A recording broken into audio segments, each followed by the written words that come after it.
Bonjour à tous les créateurs et bienvenue sur Tisseurs d'Histoire et de Monde, la chaîne des créateurs indépendants. Alors petit récapitulatif vite fait, je suis un peu indisposé en ce moment, c'est un peu la galère pour être régulier et je peux pas me filmer, ce qui est un peu con parce que quand je viens d'acheter du bon matos, ça fait bien chier quand même, faut le dire. Tout ça se réglera d'ici novembre, je sais pas exactement quand, donc pour nous, enfin non, d'ici décembre, je sais pas exactement quand, donc du coup pour novembre je vous dis rien, mais en décembre ce sera réglé. Il y aura de nouveau du facecam, ce sera de nouveau régulier, même plus qu'avant.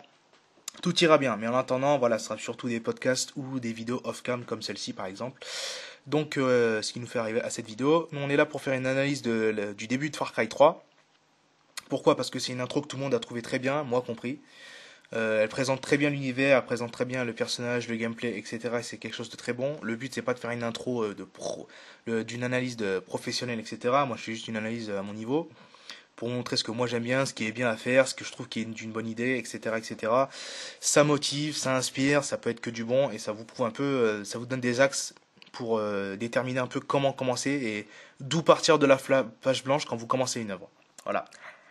Euh, on se rappelle que le but de l'intro évidemment est d'introduire, d'une scène d'exposition c'est l'exposé, et donc le but c'est de montrer un maximum de choses basiques pour donner les outils je sais jamais comment dire ça, au spectateur, au lecteur ou au joueur, peu importe, à celui qui profite de votre œuvre, pour continuer. Le but c'est de faire tout ça de manière évidemment assez ludique et pour que ça intéresse la personne, parce que bon, commencer par plein d'explications c'est très lourd, et c'est pas le but, ce qui fait que c'est souvent un équilibre assez difficile à trouver. Là ce qui est bien c'est qu'en plus on a une scène de jeu vidéo, ce qui permet de vous montrer tous les outils de scénario qu'on peut trouver par exemple dans un livre, les outils de démonstration d'image et d'audio d'images comme dans une BD et images audio complètes comme dans un film, dans un métrage, dans une série, et aussi les démonstrations de gameplay qui est très utile dans le cas du jeu vidéo. Si vous faites du jeu vidéo, faut arriver à montrer les gameplays, l'expliquer de manière fluide, ludique, etc. dès le début. Donc là, on a vraiment tout dans le jeu vidéo. Ce qui est bien, c'est que c'est très complet et du coup, on a vraiment là, il y a de quoi vous intéresser tous, quoi que vous fassiez, et vous montrer un peu pour tout le monde par quoi commencer un petit peu. Voilà, je vais pas vous mettre la vidéo en entier, c'est-à-dire je vais passer les moments où voilà, je vais vous montrer ce qui est bien, et puis après je vais pas vous laisser dans la longueur. J'espère que je vais pas me faire striker à cause de ça. Ça ferait quand même bien chier, parce que bon, c'est vrai que je prends leurs images, tout ça. Vous me direz ce que vous pensez de ce format, de ce que ça donne, ce que ça fait chez vous. Bon bref, comme d'habitude, hein, les commentaires sont là pour ça. Et donc on va commencer. Mon petit frère Riley pour avoir eu son brevet de pilote. Merde, où il est ce petit enfoiré? À la black card de mon paternel et à ma black card. Oh putain, j'ai pas pris de son bouquin depuis que j'ai 20. Donc là, ce qui est bien, c'est que dès le début, on nous présente très très vite fait les persos, mais ce sera mieux présenté plus tard, parce que c'est vrai qu'avec des prénoms, ça suffit pas. Mais déjà, ça met un petit peu en tête. Voilà, ça présente un petit peu. T'es pas non plus dans l'inconnu. Ça, enfin, vous êtes pas non plus dans l'inconnu, ce qui est pas mal. Le premier dialogue est loin d'être con parce voilà, ça situe très vite la scène. On est là pour fêter l'anniversaire du petit frère sur une île donc paradisiaque. Ça, vous le savez si vous avez lu le dos du jeu, etc. Ça, on sait normalement. On voit, comme l'autre dit, la black card. La black card, c'est donc carte de crédit, mais je crois que c'est celle qui autorise les découvertes où il n'y a pas de plafond ou quelque chose comme ça. Bref, pour les gens qui ont généralement de la thune. Bref, quand on voit leurs âges, là où ils sont, etc., on se dit ok, c'est des fils de Bourges qui sont là dans le Pacifique ou l'Asie du Sud-Est, en vacances, dans un monde qui est clairement pas le leur, ce qu'on va encore plus constater plus tard. Là, vite fait, on voit le jet ski, etc., les activités qu'ils ont pour s'éclater, et donc ça, bon. La musique est cool aussi. Là, c'est pas mal parce qu'on voit un petit extrait, on voit un peu les animaux, la faune. Ça fait genre on présente l'île sous tous ses angles, ce qui est très bien aussi. Mais ça sert surtout, je pense, à montrer à la fois le décalage et l'ambivalence un peu de l'île, c'est-à-dire que du côté que il y a l'amusement, le côté paradisiaque et tout, mais les animaux dangereux qui sont autour et les dangers qui un peu planent là pour celui qui s'y attendrait pas. Pour les gens inconscients. En route. C'est la porte. Ils sont allés au bar juste avant. Tu es dingue, c'est. Et il y a très bon pro. Ouais.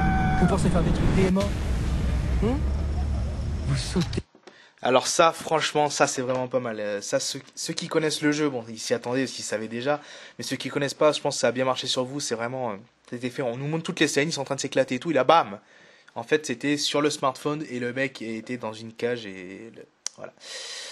Ça fait vraiment, il y a un gros décalage et là, d'un coup, c'est dans la merde. On est passé vraiment du stade. On fait la fête, on s'éclate et T'as rien à foutre là-dedans dans un jeu vidéo, quoi. Si c'est fait de la cyclette, y a pas de jeu. Et là, d'un coup, bam, le danger, la cage, on sait pas où on est. Tout va être très bien expliqué plus tard, assez rapidement. Voilà, c'est bien. Et comme il dira plus tard, you hit the ground, je crois, je sais plus comment il dit en français, on verra de toute façon. L'atterrissage est rude, je crois, il dit. Bref, c'est exactement ça. T'es d'un avion, vous volez comme des oiseaux. C'est vrai que c'est dingue. Cool le téléphone. J'adore ce téléphone. Et Jason. Donc là, en fait, bon, j'ai coupé un peu parce que je vais vite. Il a dit Grant et Jason, donc on sait que le mec en face en rouge, là, le grand frère, c'est Grant. Enfin, pour l'instant, c'est pas dit clairement que c'est son grand frère, mais de toute façon, ce sera rappelé plus tard, on pourra pas l'ignorer. Et Jason, qui est donc celui qu'on incarne, parce que comme on le voit pas, on sait pas, et puis de toute façon, les prénoms étaient présentés très vite juste avant. Ensuite, petit aparté sur ce pirate que vous voyez là, Vas Montenegro, ça sera dit plus tard, qui est donc interprété par Michael Mando, qui est donc l'acteur qui est à l'origine du personnage, parce qu'à la base, le personnage n'est pas du tout pareil, mais ils l'ont changé parce que il avait une interprétation très spécifique et excellente de ce personnage, comme vous pouvez le voir dans le doublage, parce que comme il est québécois, il a fait en anglais et en français, et les deux sont excellents, bien sûr. Le physique de l'acteur, tel qu'il interprète son personnage avec la cicatrice et tout, a été donné au personnage, ce qui fait que... Et non, on n'a pas entendu Beyond pour avoir un acteur dans un jeu. Voilà. Sauf que là, c'est pas marqué sur la boîte, dommage. Bref, tout ça c'est excellent, et ça montre aussi une chose très bien que vous avez à savoir, qui est que quand on part avec une idée de base, l'idée de base, certains entrepreneurs notamment diraient que c'est rien, parce que c'est vrai que les idées c'est juste de la terre pour faire pousser quelque chose. Et voilà, vous pouvez partir avec une idée de base qui va avec votre scénario, mais finalement trouver mieux, trouver quelque chose qui change tout. Il faut pas rester figé sur une idée de base. Il faut savoir adapter les choses, changer, et c'est vraiment tout ça qui fait que vous allez réussir à construire votre scénario jusqu'au bout, ou pas. Parce que généralement, le scénario, il y a toujours un truc à changer, parce qu'il y a toujours une incohérence, il y a toujours un truc à... Bref, vous voyez ce que je veux dire. Californie, hein? Bah, j'espère que papa et maman vous aiment vraiment beaucoup, parce que deux petits blancs comme vous, ça sent le fric. Et c'est bien, moi j'adore le pognon. Pardon, quoi, qu'est-ce que t'as dit? Qu'est-ce que t'as dit? Tu veux que je t'ouvre en deux comme ton copain? C'est ça? Ferme ta gueule! Ok? Donc là c'est bien parce que ça montre que Grant il a beaucoup de caractère. Je crois qu'il dit je vais te tuer. Enfin il fait donc à mon avis je vais te tuer. Je sais pas, on dirait. Bref, peu importe. Ça montre que lui il a du caractère, ça montre que Vas aussi. Et qu'il a un petit côté fou, mais ça on le verra encore plus tard, donc c'est assez cool. Ça montre que c'est entre Jason et Grant, c'est plutôt Grant qui a le caractère, c'est plutôt lui le mal alpha du groupe, on va dire, voilà. C'est moi qui ai les couilles ici! Regarde-moi, putain! Me lâche pas du regard! Hey! Connard! Regarde-moi dans les yeux! Toi, tu la fermes ou tu crèves. Passe vite fait. Alors, pourquoi vous rigolez plus? Vous ne trouvez pas assez drôle? Moi, je sais ce qu'il y a. Dans le ciel, vous étiez sûr de gérer. Loin, en plein dans les airs, vous étiez sûr de tenir votre vie au bout de vos doigts. Mais maintenant, vous êtes ici.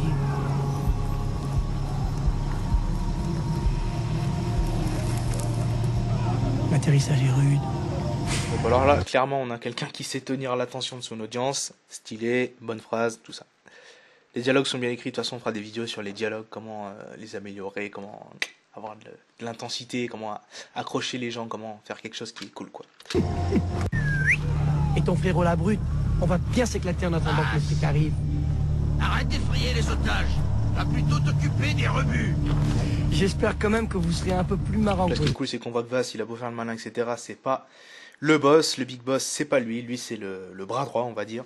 Et que contrairement au big boss qui est un peu plus pragmatique, lui est un peu foufou et aime bien s'éclater. Mais ça, on l'a vu depuis le début. les amis. Allez, à plus.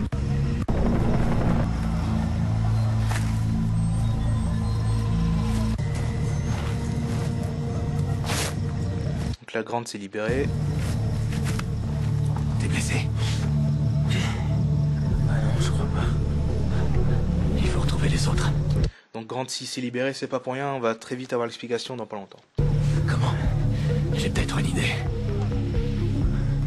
Appelle le garde. Quoi? Appelle le garde. Hein? Hé! Vous allez les fermer, vos gueules! Merde. Merde, il est mort. Voilà ce qu'on nous apprend à l'armée. l'armée. Voilà, donc là il a expliqué, en fait Grant a fait l'armée et c'est pour ça qu'il sait se défendre, c'est pour ça qu'il a les outils dans une situation pareille, ce qui est plus logique parce que quand vous mettez un personnage qui d'un coup se retrouve dans une situation dangereuse, il peut pas s'en sortir super bien s'il n'y a pas quelque chose qui est justifié derrière comme l'armée ou un truc comme ça quoi. Tout le monde n'est pas Bear Grylls, tout le monde n'est pas voilà.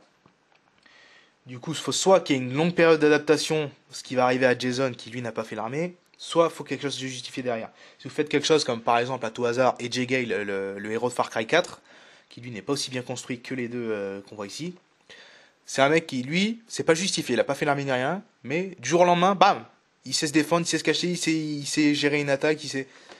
Ok, voilà, donc pensez à justifier ce qui se passe, parce que sinon ça fait vite incohérent, ou soit Marisou, comme on dit. Donc Marisou c'est un personnage, on fera une vidéo là-dessus, mais en gros Marisou c'est un personnage qui a réponse à tout, qui sait toujours tout faire et tout, et ça c'est chiant. Et quand c'est en plus pas justifié, c'est vraiment naze quoi.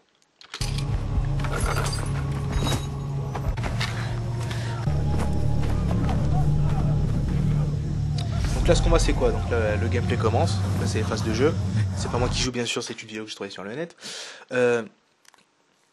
Donc là ce qu'on voit surtout qui est très important à retenir, c'est que Grant qui a fait l'armée, c'est lui qui gère, c'est lui le mal alpha, c'est lui qui sait se défendre, c'est grâce à lui qu'ils vont s'en sortir, s'ils s'en sortent bien sûr. C'est pas Jason, Jason lui il suit et tout seul il serait un peu dans la merde. Voilà. Jay, ça va aller. Pour lui, pour n'importe lequel des Donc là ce autres. qui est bien c'est que du coup ça montre comment s'accroupir, comment s'infiltrer, ça montre les mécanismes du jeu. Ça vous explique 2-3 choses au passage qui sont liées au contexte. Ça, que ce soit dans le jeu vidéo ou ailleurs, c'est une des clés pour faire quelque chose qui est pas trop chiant, tout en l'expliquant, parce qu'il faut quand même expliquer, c'est tout simplement d'expliquer chaque chose en son temps. Évidemment dans le gameplay ça se voit très bien, mais dans le scénario c'est pareil. Si vous créez par exemple quelque chose de fantasy qui est très complexe, où il y a beaucoup de races, etc., vous pouvez voir, je ne dis pas que c'est maîtrisé à 100% et que je ne devrais pas l'arranger, mais vous pouvez voir si vous commencez à lire les chroniques de Saltia que par exemple il y a 5-6 races, du moins à la base, et qu'elles ne sont pas toutes présentées au début. Au début on a les humains, les arnaciens, parce que c'est et les Galtères, parce que c'est tout ce qu'on a dans la salle, c'est tout ce qui se trouve au début.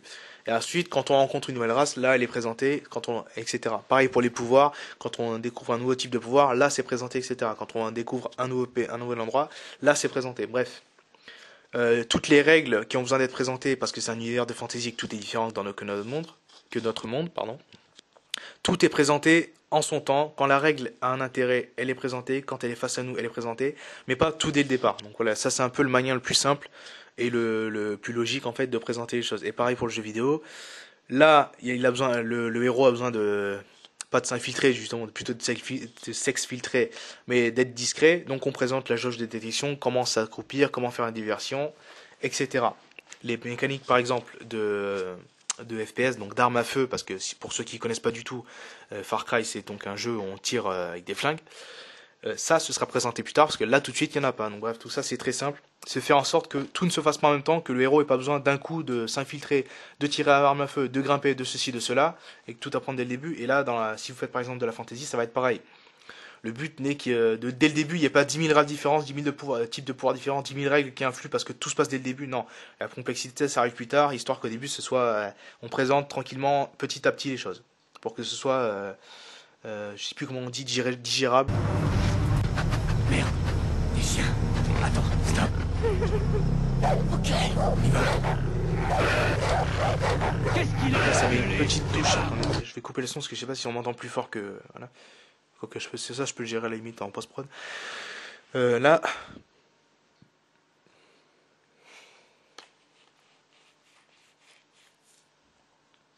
Ce qui est bien, c'est que voilà, il y a une petite touche de danger, le chien qui gueule, on sait pas s'ils vont être opérés et tout. Ouais, c'est sympa. Donc là, évidemment, ça présente les pirates qui vivent en dépeçant des cochons, etc. Ça présente un peu dans leur village comment ils se démerdent, quoi.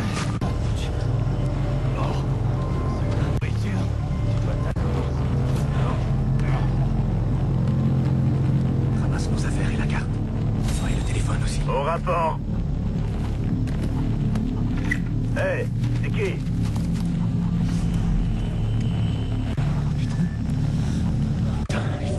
débarrasse de lui. Allons une pierre là-bas.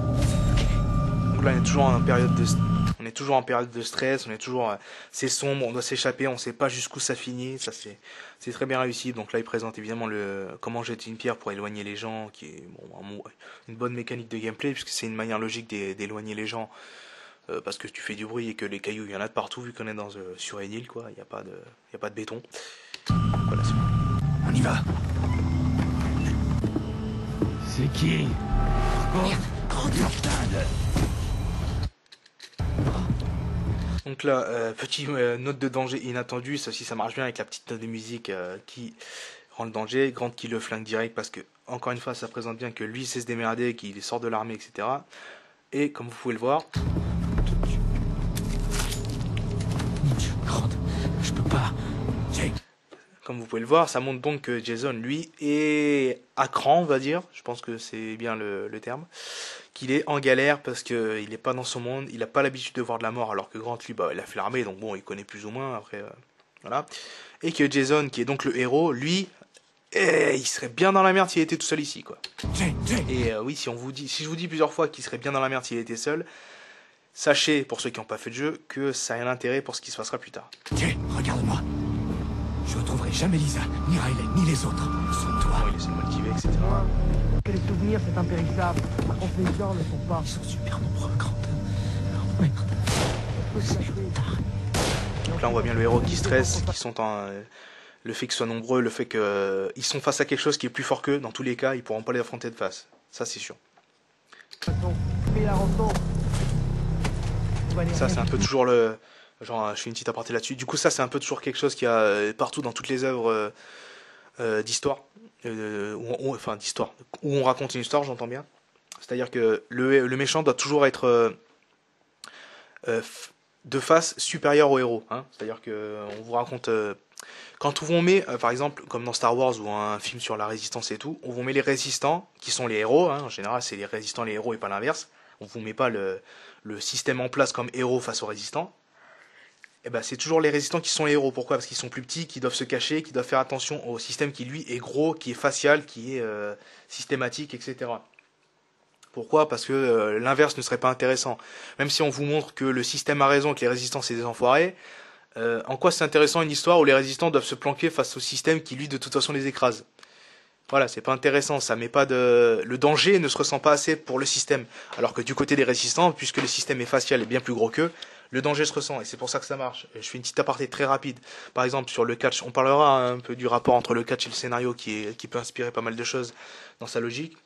Par exemple, en catch, en général, on fait en sorte que le face, donc le gentil, grosso merdo, soit moins imposant physiquement que le heal, donc le méchant. C'est-à-dire que le face, par exemple, il fait 1m80, 85 kg, le méchant, il fait 1m95, 120 kg. Tout, bon, à peu près, bon, on s'en fout, mais que l'autre soit plus imposant. Pourquoi? Parce que le personnage de base, c'est le face, parce que c'est lui que les gens veulent suivre, et l'autre, c'est la menace. Et la menace, faut que ça se voit que ce soit une menace, faut que physiquement, de face, il soit plus imposant, basiquement plus fort que le héros. Comme ça, le héros, on veut voir comment il va galérer, comment il va se sortir de là, par où il va passer, par où il va se démerder. Si on met un petit catcheur genre Rey Mysterio contre un gros catcheur genre Big Show, on va se dire putain, lui il est petit, l'autre c'est un géant, comment il va s'en sortir? Et là on va voir comment il va arriver à attaquer les jambes, à faire des saltos, je ne sais quoi. Bref, et ça c'est transposable dans n'importe quel monde, que ce soit de fantasy, d'aventure, ce que vous voulez. On met un héros qui, de face, est moins fort que la puissance qui est en face de lui, mais qui va donc trouver je ne sais quel moyen, ça va vraiment dépendre du type de scénario, pour combattre ce qu'il a en face de lui. Et ça permet aussi de mettre une évolution du héros, qui basiquement va être plus faible que le méchant, et qui va à la fin, souvent une quête un peu basique, mais bon ça c'est à voir, va devenir aussi fort que le méchant pour le combat final. Des choses comme ça, bref. On commence toujours par un méchant plus fort qu'un héros, ça c'est quasi obligatoire je dirais, hein. Je me rappelle pas d'avoir vu une œuvre où c'était pas comme ça. Alors, on était là à attendre, et tout à coup la porte est ouverte. Et avec 3 gonzesses, je vous dis pas. La nuit, dans les vite. Cache-toi dans les plantes. Donc là, comme vous pouvez le voir, je pense que beaucoup ont reconnu que la plantation, c'est pas halal. Non, la plantation, c'est donc du cannabis, hein, parce qu'en même temps, ils sont sur une île, ils s'en battent les couilles. Ça, ce sera, on va dire, ça plante le décor pour une future mission qui sera assez sympa, mais ça, on n'en parlera pas ici, on s'en bat un peu les couilles. Non, mais moi, tu vois, cochon, je sais. là pareil, on part sur les mécanismes de pierre avec deux gardes un peu plus compliqués et on montre que Jason stresse toujours autant.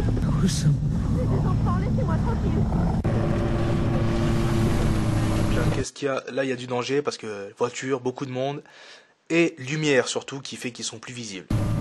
Donc attention. D'ailleurs là, je me demande comment il fait pour pas le voir, mais bon, rien n'est parfait comme par ici. Surtout dans le jeu vidéo, bon, il y a souvent des petits soucis parce que si vous faites du jeu vidéo, sachez que vous aurez toujours des problèmes parce qu'en fait, il y a toujours le complexe entre le, je sais plus comment ça s'appelle, le complexe ludo-narratif.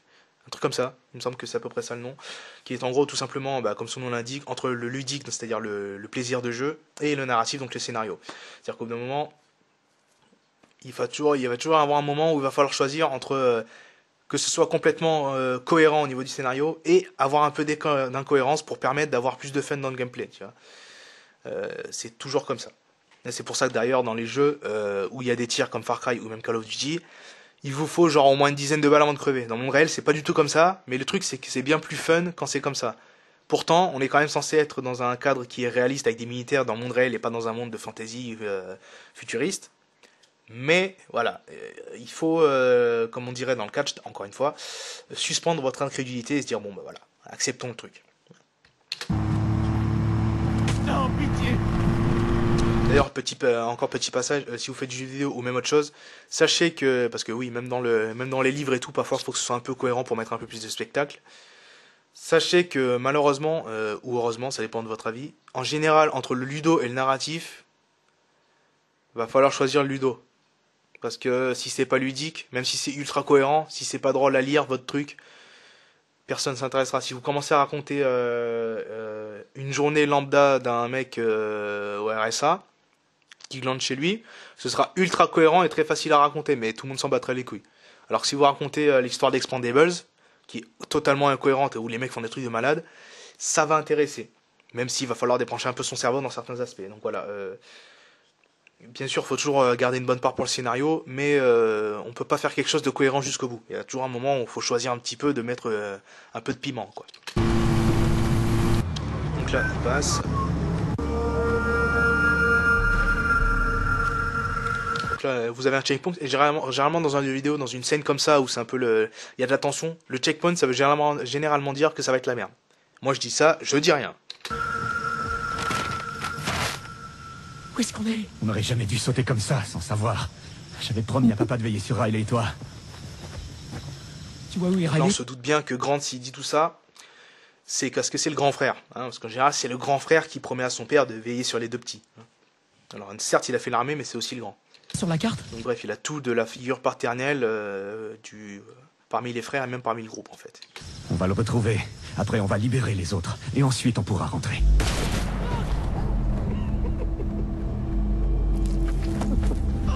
Non! Reste en vie, Grant! Fais-moi ça! Tiens le coup, Grant, allez! Donc là, ça c'est aussi, c'est épique. Enfin vraiment, le début de Far Cry 3, vous avez que des pam, ça arrive d'un coup. Donc là, on se dit, ils sont sortis, ils sortent la carte, il y a un peu moins de monde, etc. Ils vont s'en sortir, et bam! Ça prévient pas, il se prend une balle directe, c'est réaliste, c'est bien trouvé, Là, on entend Vaas qui parle, même si ça, ce qui est bien fait, c'est que l'effet, c'est que Vaas, on l'entend un peu, vous savez, de voix très grave, très en fond sonore, un peu, ouais, voilà, vraiment de manière profonde pour moi, parce que le héros est concentré sur son frère qui crève, normal. Et du coup, voilà. Ce qui est bien, c'est que du coup, comme je vous l'ai dit depuis tout à l'heure, ça avait un intérêt de vous dire à quel point Jason serait dans la merde sans Grant et que Grant, c'est vraiment lui le meneur et sans lui, c'est la merde. Pourquoi? Parce que Grant meurt et que du coup. Là, ça met vraiment le joueur dans merde, putain. Celui qui faisait tout le truc, il crève. Qu'est-ce qu'il va faire le héros? Là, il est dans une merde, mais une merde noire, comme on dit. Non, non! Je vais te donner 30 secondes!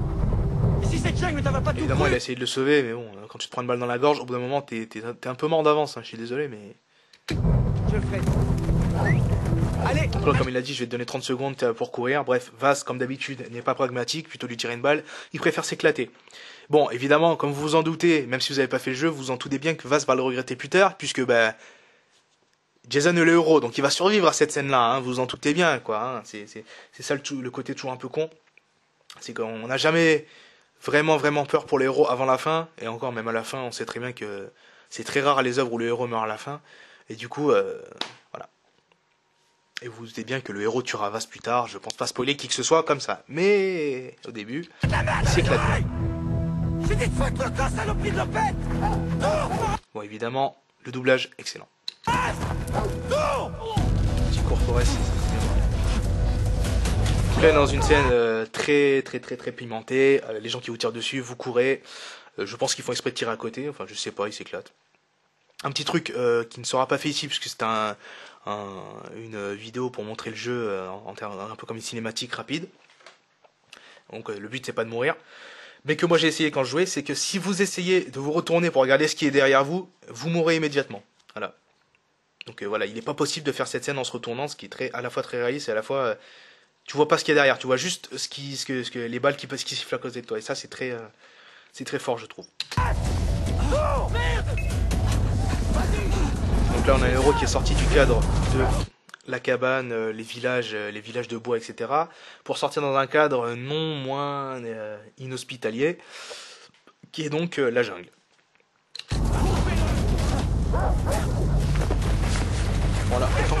Autant vous dire que quand on voit toutes ces balles et quand on a la voix de chien, quand on entend les beuglements de chien derrière, ça met pas bien à l'aise.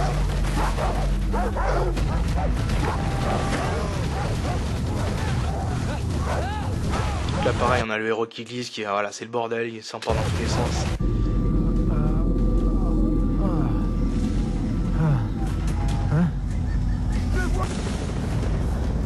Faut que je foute le camp. Non, c'est vrai, tu trouves ça tout seul. On est vraiment dans une scène d'action, aventure, etc. Là on entend l'hélico. Ce que je trouve un peu peut-être abusé, parce que qu'il y ait des hélicos, ok, bon, on verra plus tard dans le jeu, mais c'est vrai que sortir un hélico dès le départ pour un mec tout seul, après ça colle à Vas.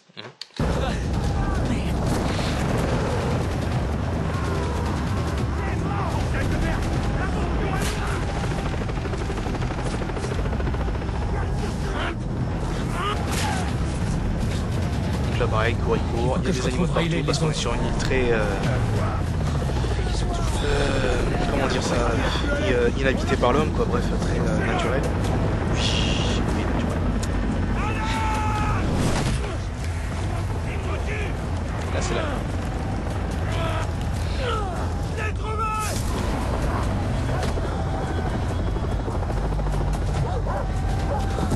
Là, excellent, le héros qui arrive, qui se tue, qui se défend de manière très rectilienne et qui le tue par réflexe, parce que voilà, dans ces cas-là, t'as pas le choix, mais qui tremble et qui le regrette et qui, voilà, il est pas dans son monde, contrairement à Grant, lui, il est pas là pour tuer, il est pas du tout dans son monde.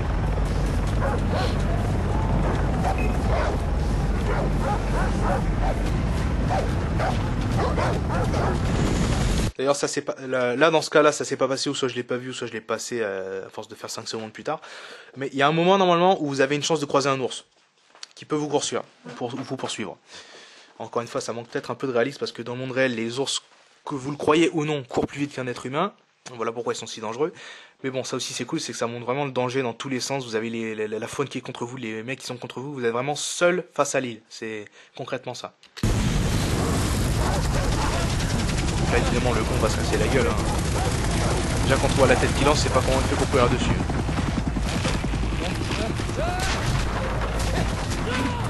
C'est la merde. Et il se pète la gueule dans l'eau.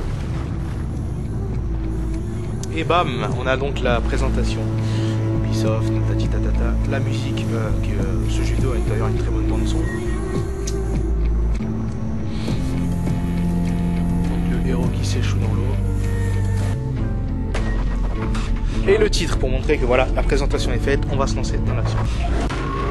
Et non, je vais pas continuer, c'est fini. Vous avez vu à quel point je trouve que cette scène marche bien. On montre à quel point au début le mec se fait aider par son frère qui règle tout le truc. Mais ensuite c'est la merde parce que son frère n'est plus là. D'un coup il doit se barrer, on a beaucoup d'émotions, beaucoup de surprises. Le gameplay est présenté, on a vraiment toute la base. On sait pourquoi on est là, fils de riche, pour l'anniversaire sur une île qu'ils connaissent pas. Ils ont pas fait attention, pirate, la merde. Le frère est pas là, il doit retrouver ses autres amis qui sont eux aussi en otage. Bref, je trouve vraiment que c'est une très bonne scène de présentation. Je veux dire, pour moi, c'est à la limite du parfait, si je puis dire, parce que voilà, on a tous les outils nécessaires absolument. Il manque pas le moindre truc pour comprendre là où on est, etc. le gameplay est présenté, le danger est là, c'est fait de manière très très ludique, où vraiment on est dedans du début jusqu'à la fin. Bref, c'est bien réussi, je vous mets au défi de bien réussir vos scènes comme ça. Voilà, faire une intro aussi bien, ce serait pas mal. Ah, si vous faites une intro de cette qualité, un développement de cette qualité, une fin de cette qualité, je peux vous le dire, là, vous allez devenir best-seller, là, obligé. Ah, enfin, si vous communiquez bien, quoi. Enfin bref, du coup j'espère que cette vidéo vous a plu. Je trouve que c'est intéressant d'analyser ce qui se fait bien dans quelle scène. Voilà, ça permet de bien motiver, d'inspirer, vraiment de voir comment ça se fait, parce que c'est vrai que souvent je vous parle de choses qui sont quand même assez théoriques. C'est-à-dire que je vous dis faites ça, faites ci, arrangez votre scénario comme ça, mais c'est vrai que voir concrètement ce que ça peut donner, c'est une bonne chose. Donc bon, bah vous me direz ce que j'en pense, et on se revoit pour un prochain podcast, je crois. Et donc, je vous souhaite une bonne création comme toujours. J'espère que vous êtes inspirés. Bon courage à Nighten pour écrire durant ce mois de novembre où il essaie d'écrire plein de mots. Il est chaud. Et à la prochaine.